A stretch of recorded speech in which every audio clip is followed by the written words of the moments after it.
a gente convidou o advogado Valdeci Filho para bater um papo com a gente sobre o aumento de feminicídios em cidades da Paraíba. E dentre esses números, segundo as idades que foram trazidos aqui, a maioria, Valdeci, estão aqui no sertão da Paraíba. O mais próximo da gente aqui, o que aconteceu agora, mais próximo foi a cidade de Bonito de Santa Fé, um caso que chamou a atenção de todos nós da Paraíba, um fato de uma jovem de 30 anos de idade que perdeu sua vida porque o seu companheiro não queria o fim do relacionamento. Valdeci Filho, aquele abraço, boa tarde, programa Olho Vivo, aqui na bancada está eu e Priscila Tavares.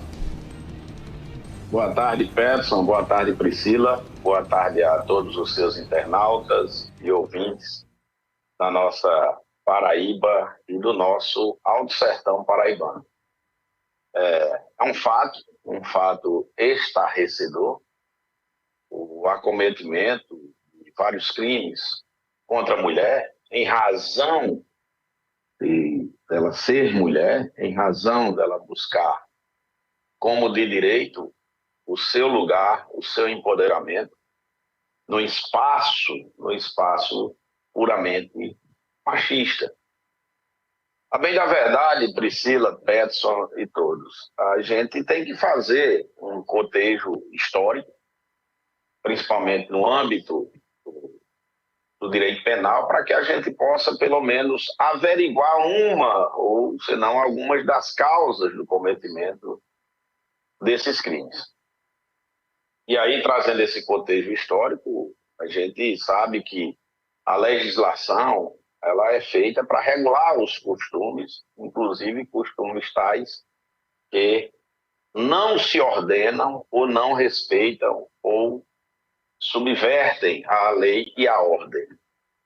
Então, se a gente trouxer, como eu falei, inclusive ministrei uma palestra, aí na cidade de Cajazeiras para o curso de psicologia, se a gente não trouxer esse contexto histórico, a gente não vai ter pelo menos um liame, um norte para averiguar o porquê desses crimes. Tenho feito esse estudo, inclusive é lamentável a gente ter que afirmar, ter que reconhecer todo esse machismo que vem aí, o machismo patriarcal, desde sempre. E quando a gente averigua essa situação, inclusive recentemente o STF espancou de vez essa questão da legítima defesa da honra que, pasme, existia no Código de 1940, reverberando, inclusive, até hoje, pelo menos, essa tese, embora o Código Penal de 1940, na sua última reforma, tivemos sim a retirada desse pensar, pelo menos do pensar, já que existia previsão legal da legítima defesa da honra quando o homem, quando o homem era traído, ele teria uma atenuante e em determinados casos era até absolvido. Então, se a gente trouxer esse contexto histórico, a gente vai entender um pouco ao longo dos anos o que realmente faz com que o machismo seja o precursor, seja o que mais alimenta, é óbvio, esses crimes. A gente traz alguns costumes, inclusive, também ainda a época em que o homem, para se ver livre, em caso de estupro, ele casava com a ofendida e ali tinha o seu crime inexistente, por assim dizer. Ou seja, todo esse aparato machista, ele era justamente não para proteger, assim por dizer, o homem, mas sim a sociedade que não admitia os comportamentos à época, seja quando a mulher traía, seja em caso de estupro, porque a preservação conservadora à época era de proteger a sociedade. Protegendo a sociedade, protegia-se as famílias. E com o passar do tempo, é óbvio, a mulher buscando o seu lugar de direito, o seu empoderamento, o seu espaço, esses machos aí, por assim dizer, não admitiam ou não admitem a busca por esse espaço. E há tempos alhures, quando se falava que uma mulher se separava, ela pejorativamente era tida por alguns adjetivos que não irei mencionar. Inclusive, a sociedade por si só recriminava aquela posição, onde nós já escutamos, e aí posso dizer que tenho mais de 40, aquela história que casamento era para sempre, não se admitia uma separação, um divórcio. Inclusive, quando me separei da primeira vez, sofri enquanto homem aquela restrição. Imagine a mulher, imagine a mãe solteira, imagine a mulher com filho que se separava. Então, a sociedade impunha essas regras. E há o homem que até hoje não aceita essa condição. É histórico, a sociedade até então sempre impôs essa condição e o homem, por sua vez, não procura entender. Está aí a legislação, de certa forma, mais enérgica, mas um ponto que, inclusive, escutei Priscila atentamente, que é preciso se observar.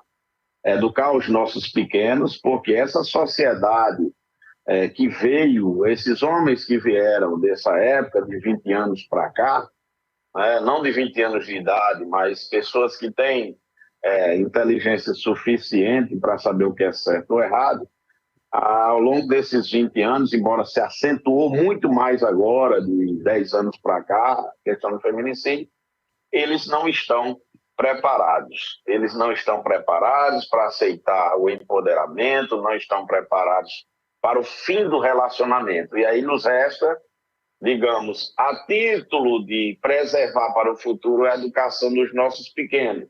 E as autoridades, quanto mais enérgicas. E sendo ainda observada a questão de todos os sinais em que leva o criminoso a cometer esse delito, essas restrições, essas imposições, essas várias espécies citadas aí por Priscila de violência. E são sinais de que a mulher deve sim procurar as autoridades, inclusive recentemente foi dado maior crédito ao depoimento da mulher de forma a protegê-la. Então tem que sim procurar a delegacia da mulher ou a delegacia da sua cidade, reportar o fato aos familiares, reportar toda essa situação para que evite essas questões de crimes. Estamos aqui falando de feminicídio, mas há outros diversos crimes que, em relação da dissolução, inclusive, dessa ruptura do relacionamento, finda-se com feminicídio. Mas, dito muito bem por Priscila, as várias espécies de violências que ocorrem no dia a dia, que culminam quase sempre em feminicídio. Priscila quer fazer um comentário? Não, é porque ele trouxe aqui vários dados, né, em relação a essa violência e tudo mais. Quando você fala sobre a educação, é um ponto que eu também, né, friso muito. E sobre as outras gerações que não sabem, que não conseguem, eles vão ter que conseguir. Eles vão ter que saber aceitar fim de relacionamento, vão ter que aceitar o não, porque a justiça está aí para quem não aceitar. A polícia está aí para prender quem não quiser aceitar um fim de relacionamento, a justiça está aí para colocar uma medida protetiva para quem não quer aceitar um não. Então, assim, a gente tem que lembrar sempre que a justiça funciona e está aí para poder, né, combater esse tipo de violência. E vão ter que aceitar, sim. Eu não estou nem aí se é geração passada, antiga. Eles vão ter que aceitar, todos os homens vão ter que aceitar que as mulheres têm poder sobre o corpo e poder de fala. Só para contextualizar aqui, doutor Valdeci, porque as mulheres que estão nos acompanhando agora, que muitas vezes não têm coragem de ir até a delegacia, a polícia para fazer, ou até mesmo ligar, por causa da questão que tem filhos, né? Tem a questão da família que foi constituída. Muitas delas têm medo porque quando fazem a denúncia, o indivíduo às vezes é preso, mas no outro dia ele já está solto. E eles têm medo de acontecer uma coisa pior. Olha, Peterson, eu não diria que é uma inverdade, mas em casos excepcionais, esses indivíduos são soltos. Em casos excepcionais. Por que eu digo em casos excepcionais? Porque quando há uma iminente violência, inclusive constatada em que o indivíduo vem ameaçando e tem prova suficiente, o encarceramento é o caminho mais lógico e mais adotado pelas autoridades. É óbvio que em algumas situações o poderio econômico, é preciso que se fale sobre isso, sem desnudando aí toda essa questão.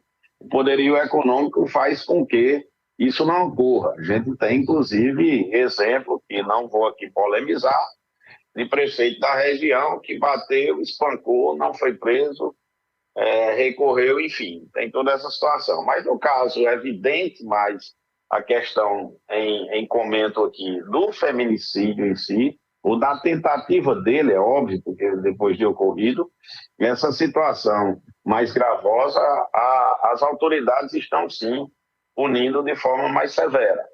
Não que a ameaça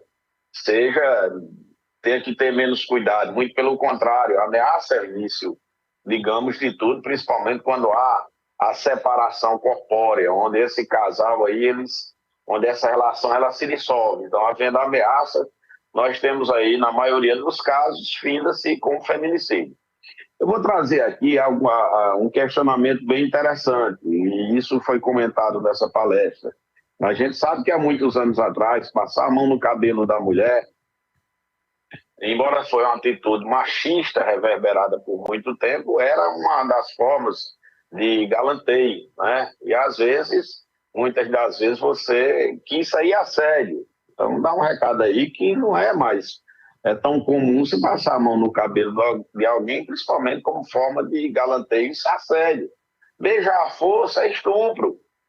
Então, quantas e quantas vezes não se escutou que haviam esses beijos, roubar um beijo, né? Inclusive as micaretas aí, era comum. Isso é crime, isso é estupro. Essa macharada se adequar aos novos tempos. É a macharada entender que o corpo da mulher, a ela pertence, não a ele pertence, para se fazer uso, seja de que forma for, de forma recreativa ou qualquer forma de se pensar. Ainda nos relacionamentos em que são casados, há ocorrência de estupro, onde a mulher é dona do seu corpo e o homem é bel prazer, seja por embriaguez, seja por mera arrogância, prepotência, achar que pode dispor do corpo da mulher. É preciso que se entenda isso, que a sociedade mudou, a forma de pensar mudou. E essa forma de pensar, aliás, ela deveria existir há mais tempo para que a gente não houvesse essa ocorrência. Então, Pedro, essa questão do aumento desses crimes, eu não diria apenas que é uma coincidência, mas é no Brasil inteiro. E na Paraíba se deu ultimamente essa ocorrência, mas vez por outra nós vamos ter, infelizmente, índices nessa situação. Agora, aproveitar aqui esse grande movimento no mês internacional da mulher, para que a gente possa discutir. Agora, discutir não só com essas pessoas que, no afã do cometimento de crime, ou que acha que pode usar e dispor do seu pensar, que existe uma lei severa quanto a isso, que existem as autoridades para coibir, e ao mesmo tempo que aos nossos pequenos resta a educação e que as escolas o façam, que os pais assim o façam, para que a gente não crie monstros para o futuro e a gente está rediscutindo isso daqui a 10 anos. Eu acredito que a lei, quanto mais severa, ela vai impor, restringir, encarcerar para que aos outros que possam visualizar essa situação não façam. E a educação, as escolas, as palestras e oficinas e demais meios educacionais possam evitar que isso possa ocorrer no futuro.